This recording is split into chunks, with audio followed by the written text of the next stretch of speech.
So yun o, what's up sa atin, mga aircon bosses natin ang mga customer natin dyan, no? So nandito nga pala si Boss Amat, no? Isang negosyante pagdating sa air conditioning at may 10 taon ng experience pagdating sa air conditioning at may 10 taon ng experience pagdating sa air conditioning, no? So yun, maganda yung next topic natin. Bakit? Ano nga ba yung next topic natin? Ako, abang-abang to, no? Dahil ang next topic natin ay magra-ranking tayo ng air conditioning dito sa Pilipinas. Ano ba yung best to buy, no? Ano ba natin masasabi na itong brand na to yung pinaka-reliable? Maganda tong brand. Pero, disclaimer lang, no? Itong top 10 practice natin is based dito is may pinagbasihan tayo. No, meron tayong pinagbasihan. Unang-una, no? Ano ba natin nirank to? So, syempre, nirank po natin to, hindi lang naman po sa atin, no? Nagtingin din tayo, sa social media, ano ba yung reaction nila dito sa brand na to? Kinuha natin yung mga comment, at ano ba yung generally na mostly na mararank natin na top 1, top 2, pero disclaimer, based lang po ito sa amin. So, yung sa inyo po, baka meron kayong alagang brand, sa inyo po yun. Pero sa amin, sa nakikita namin po dito sa aircon industry, is ito po yung rankings natin. Okay? So with that, hindi na natin papatagalin. Tara, simulan na natin. Okay, intro muna.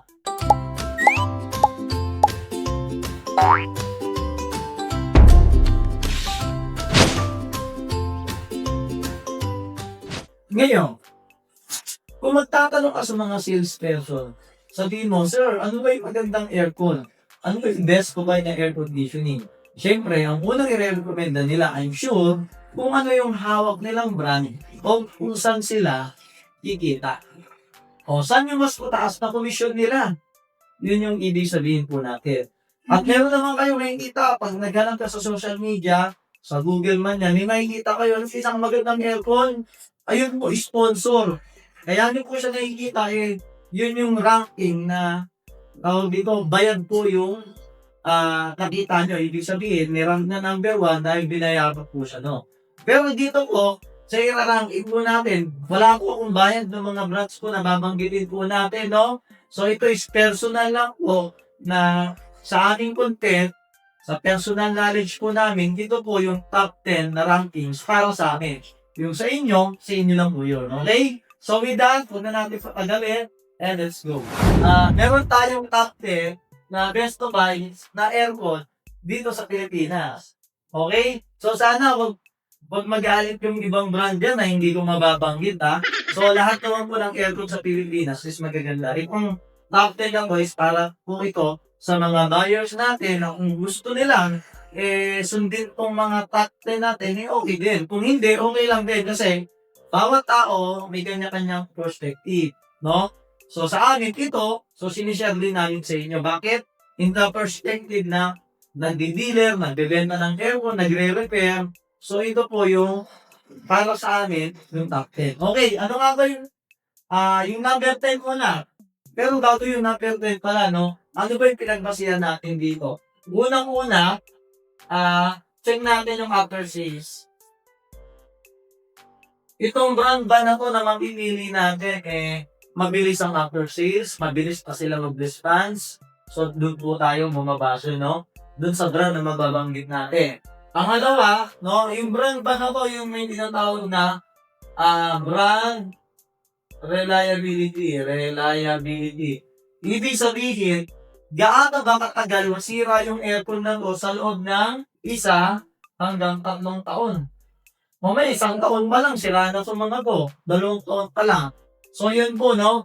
Kung yung brand na to hindi agad-agad nasisira, nako, malamang kasama yan sa listahan natin. At syempre, yung pangatlo natin, yung tinatawag natin na value for money. Kapag binili mo ba ang aircon na to, nandito sa top 10, may value for money ba? Sulit ba yung servisyo may ibibigay niya sa inyo, no? Dun sa pera na binayad nyo. So yun po, no? Dun natin yung inuwa yung ating top 10 rankings Best Buy. Saan? Dito lang sa Pilipinas. Sa ibang bansa, syempre, may iba't ibang brand na yan eh. No? Ano nga ba yung number 10 natin? No? Ayan, no? Ang number 10 natin sa listahan, yung top 10 rankings natin, no, is, anong brand? Samsung. O, para sa amin, Samsung na pumasok pa rin siya sa top 10. Bakit? Eh, pagdating sa Pilipinas, sikat na sikat pa rin ito eh. No? Tsaka hindi lang yan, nasa mall pa rin siya, no? Binibenta siya sa mall. Okay naman yung ano na ito, brand reliability dahil yung mga Samsung, no, may maliliit, from window type, meron ko makikita, wall mounted, meron din malalaking unit. So, meron siyang brand reliability. Sa loob na isang 3 taon, hindi naman ganun karami yung complaint sa kanya, no? Pagdating sa, sa mabilis masira, no? Hindi. Kaya pasok siya sa top 10. Value for money, yes. Pag bumili ka ng Samsung, talagang value rate for money. Dahil tumatagal talaga yung air condition. Yun nga lang, pangilan-ilan, base dito sa ating records, no? May pangilan-ilan complaint lang pagdating sa after sales. Lalo, sa mga dealer, no, medyo nahihirapan daw sila na magpa-after sales pagdating sa Samsung. So, yun lang. Pero, the rest, okay naman. Brand reliability, value for money. So, pero nilagay namin siya sa top 10. Pasok si Samsung, number 10. Okay. Number 9 natin. Ano nga ba? Ang number 9 natin ay si Cobel na aircon. Hey! So, si Cobel kasi nasa loob ba rin ito ng mall, no? Bakit nga ba si Cobel? Usually, trusted to ng mga no? Alam ng mga to, no? Nung mga nag-i-install dito sa mga government project, marami to. Yung mga ibang establishment, tulad yung Okada, yan, Cobel po yung ginagamit na aircon nila. So, mga project-based, trusted po siya ng mga client, no? Ibig sabihin, talagang meron siyang matagal siya bago masira. Brand reliability. Value for money, yes. No? Hindi naman siya ganun kamura tulad nung iba, pero bumabawi siya sa kalidad niya. No? Sa tibay yung Cobel. Tsaka matagal na yung Cobel sa industry. Lalo nga sa mga monay. Sa after 6, okay din po siya. Okay? So, number 9 si Cobel natin. Pasok siya, no? Disclaimer, magagaling yung lahat po ng brand magaganda. So, yung hindi mamanggi, no? Diba kasi ibang mga ranking hindi mabanggit na. Pero dito sa atin, Samsung, Open, number 8 natin, kulit! Yay! Kulit na aircon. So, base sa ranking at sa mga sa after sales, lalo sa benta, no, mabilis bumenta to, no? Tsaka sa after sales, okay naman po, mabilis din siya sa after sales. Si kulit na aircon. Reliability na po. Sa mga in-install namin na aircon, no, parang meron na ba kaming cooling na parang almost wala pa. Wala pang tawag dito, wala pang nagka-problema sa pyesa sa cooling na aircon. Ewan ko yung iba dyan, no? Pero nakakabenta naman kami ng cooling na aircon as a dealer, nagbebenta ng aircon. Pero yung cooling, okay na okay, no? Pagdating sa reliability, hindi siya kagad nasisira. Value for money, yes, no? Yes, dahil may mga mas mura na kasi ko, no? Mura na ito, meron cooling Certus, meron pang Primus, Premium.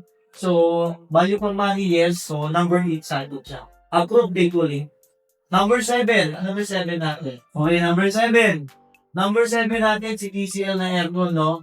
So, si TCL kasi, pagdating sa after sales, so meron naman tong after sales, no? Siyempre, aminin na natin ang pag-install tayo ng aircon, may naririnig talaga tayo na may mga nasisira talaga, may TCL na aircon. Pero sa dami rin kasi bumibili, I'm sure, mas maraming bumibili ng TCL na aircon.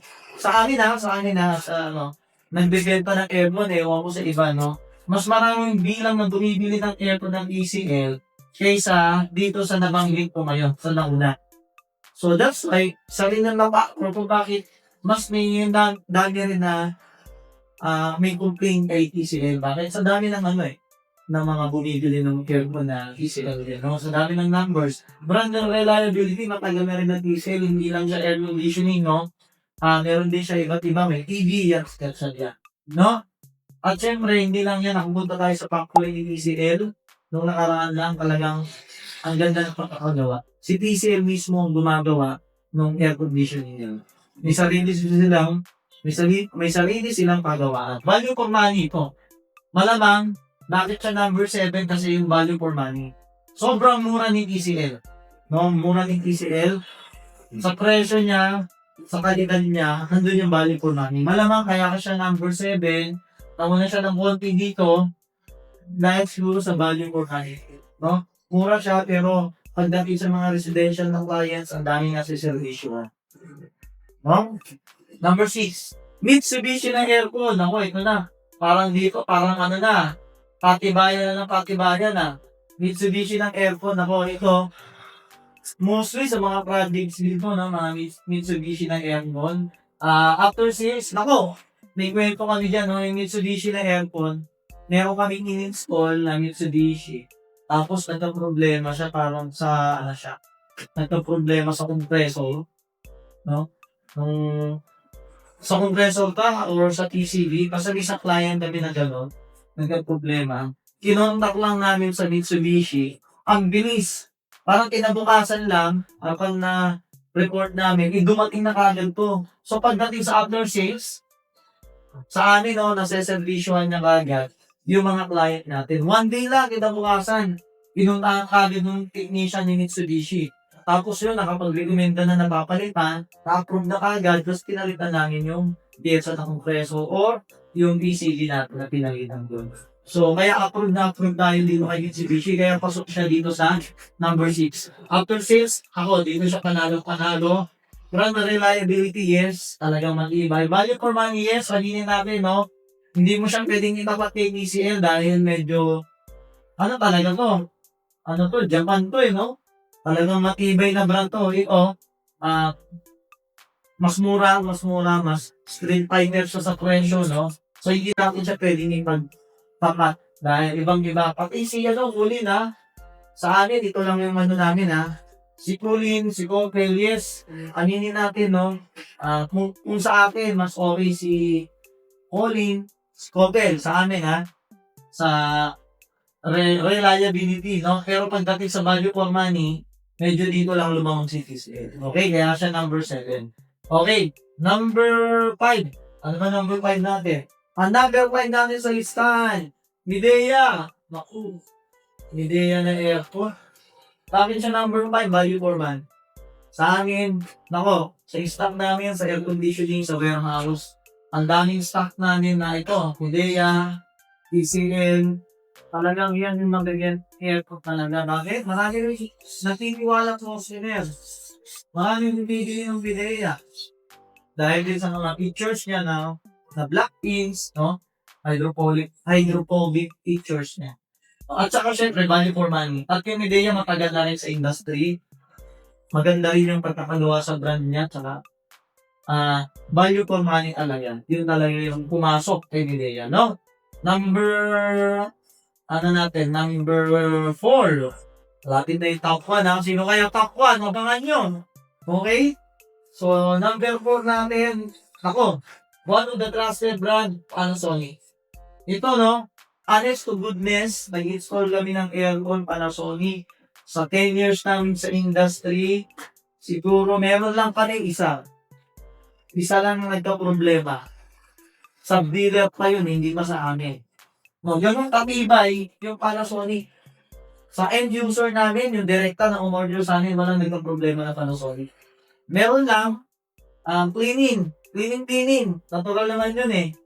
Pero sabihin mo nasira yung PCB, ano pa, nasira yung compressor, wala pa.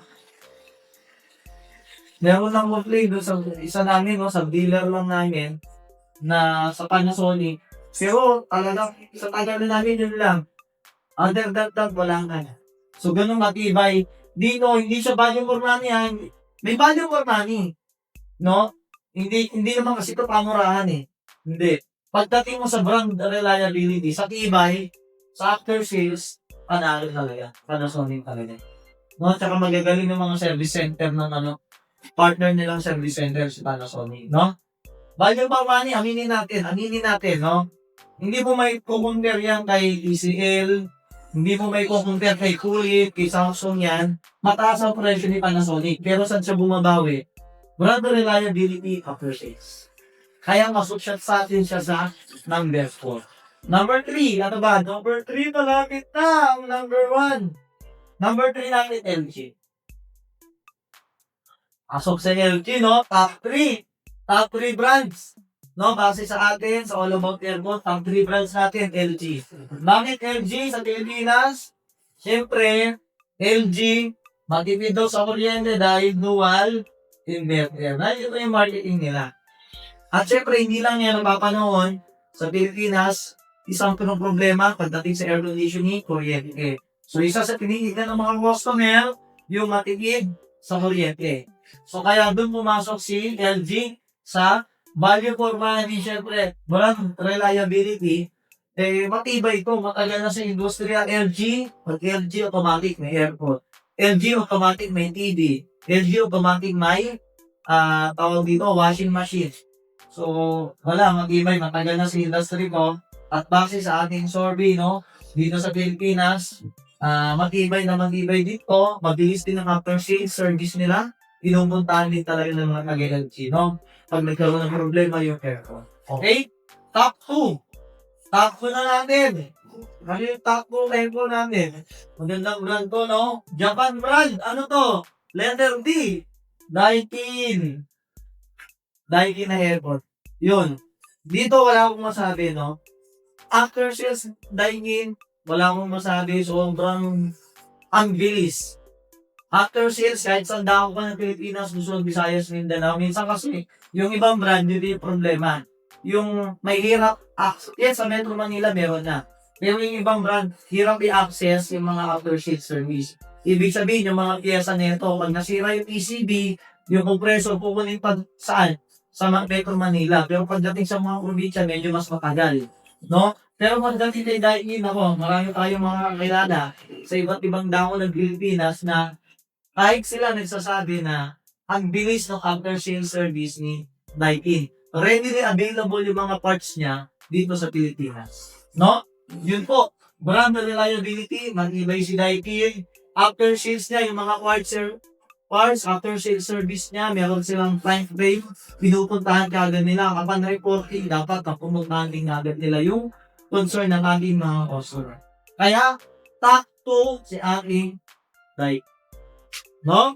So, congrats! Sino kaya yung top 1 natin? No? Pakicomment nga.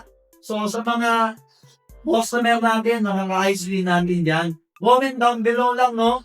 Yung, sino? Para sa inyo. Kasi ino, para sa atin. Para sa inyo. Sino ba yung top 1 nyo at top 10 ninyong brands? Pagdating dito sa air conditioning market sa Pilipinas. Okay, comment down below, no? Siyempre, alam ko, magkakaiba tayong perspective, magkakaiba rin tayo ng sagot. No? Comment down below para malaman ng mga bibili ng air conditioner sa Pilipinas. Okay? So, at siyempre, paklato na lang din. Kung gusto nyo, nagustuhan nyo ng video na to, bago natin banggitin yung ating top 1, paki-follow, like, and subscribe yung ating All About Aircon kung gusto nyo ng video na to. At kung may gusto kayong next topic natin, no, comment down below lang at sasagutin natin at next topic natin sa next vlog. So with that, balik tayo sa menu. Okay, ang top 1 natin, ang brand, dito na natin nilagay. Top 1 sa list natin, sa top 10 rankings, Best Buy dito sa Pilipinas, ay walang iba, kundi si... Tadadadadaan! Ano nga ba? Sino pa ba hindi nabanggit na? Top 1 pa rin, para sa atin, si Carrier, na Best Buy dito sa Pilipinas. Bakit siya Best Buy? Aminin natin, pag wala si Carrier, wala ko lahat ng brand ng air conditioning. Sino nga ba nagtatag ng Carrier? Ay ng air conditioning. Modern air conditioning was invented by kanino? Willis Haviland Carrier. So sabi nga namin, pag transport ng air conditioning, pag bumili ka ng Carrier, parang bumili ng Isgoy. Bakit? Kung hindi dahil kay Willis Haviland Carrier, walang iba't ibang brand ng air conditioning. Bossing, kasama mo ba yun sa ranking? Hindi. No? pinapaliwanag lang natin, no, para may idea yung mga customer natin, no, na si Carrier is nasa history po yan. Pagdating, kahit basahin nyo po sa different books ng air conditioning, pag nag-aral kayo, mababanggit at mababanggit si Carrier. So, susunod, dito topic natin yan sa mga next vlog natin. Okay? Top 1 natin si Carrier. After sales, mabilis ang after sales. But, sa brand reliability, wala na tayong masabi dyan. Yan yung pinakaunang air conditioning sa buong mundo. Si Carrier. Brand reliability, yan ang pinaggayahan ng iba't ibang brand ng air conditioning. Kaya nga nabuo yan. So, kung wala si Carrier, wala iba't ibang brand. So, Carrier, reliability, wala na. Kumbaga, wala na masasabi yan, matibay talaga yan. At syempre, value for money. Bakit value for money? Meron ng Carrier ngayon. Carrier na meron mataas ang presyo, meron din value for money na mura na rin. Meron tayong Carrier Nexus, Carrier Optima, at syempre meron Carrier Aura sa panahon po ngayon na April pang panahon ngayon, April po ngayon, no? April sunod namin ito, 2026. So, yan yung mga series ngayon, Carrier Nexus, Optima Aura sa Pilipinas. So, makitibay po siya. Merong value for money, mababa lang din. Sakong-sako lang po yung presyo niya, no? Hindi ko sinasabi na sobrang mura, kasi mura ng TCL, kasi mura ng KUX, ng OX, hindi namin pwede dito consider doon, no? Pero, meron siya value for money, sakong-sako, para doon sa reliability niya. Sa tibay niya, at siyempre sa brand niya, no? Yun, overall, ang one security, palakakan natin. So, sana, sa mga customer namin dyan, na mga bibili ng Carecon, first time buyer, o nakabili ka na, pwede mong i-consider itong nilista namin dito na top 10 brands dito sa Pilipinas na best buy. Okay? So, sana nakatulong kami sa inyo. Ako nga pala si Boss Amar at meron ng 10 taong experience sa air conditioning. At syempre, dito na po nagkatapos ang aking vlog.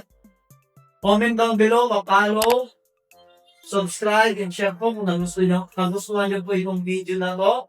At syempre, ka-comment po kung ano yung gusto nyo next topic. Dito comment natin. Basta, all about Teltron. So with that, yun lang mga bossing natin dyan. Tara, samahan niyo si Boss Amat at palamigin natin ang buong Pilipinas. Bye! See you next vlog.